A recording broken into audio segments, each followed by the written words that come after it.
ఒక వార్త నడుస్తుంది. భారతీయ జనతా పార్టీకి ప్రెసిడెంట్ ఎవరు కావాలి, కేంద్రం నుంచి ఒక సిగ్నల్ వచ్చిందని ఆ విధంగా ఒక వార్త అయితే నడుస్తుంది.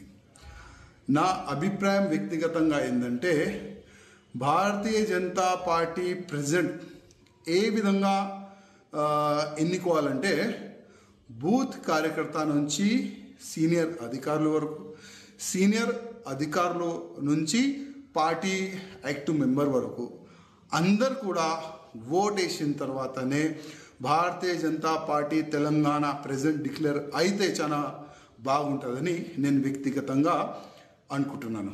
ఎందుకంటే గతంలో చాలా వరకు ఏ విధంగా వార్తలు నడిచిందంటే, ఇది నా మనిషి, ఇది నీ మనిషి, ఈ నా మనిషి నీ మనిషి వల్ల పార్టీ సర్వనాశనం అయింది. అట్లాంటి కావద్దు.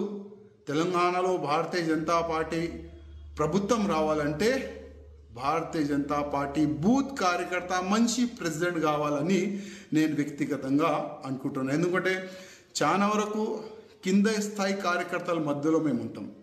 కింద స్థాయి కార్యకర్తలు ఆలోచన ఏ విధంగా ఉంటుంది, ఎందుకంటే ఆ కింద స్థాయి కార్యకర్తల వల్లనే వాళ్ళు పని చేసినందుకే ఇవాళ 8 మంది ఎమ్మెల్యే మనం తెలంగాణలో గెలిచినాం.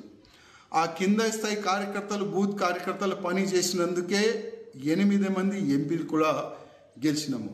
అందుకోసం ఆ కింద స్థాయి కార్యకర్త నుంచి పై అధికారి వరకు మా ప్రెసిడెంట్ ఈ విధంగా ఉండాలి, మేము ఈయనకి ఓటు వేస్తాం, ఆ విధంగా ఒక ప్రొసీజర్ జరిగితే చాలా మంచిగా ఉంటుందని నేను వ్యక్తిగతంగా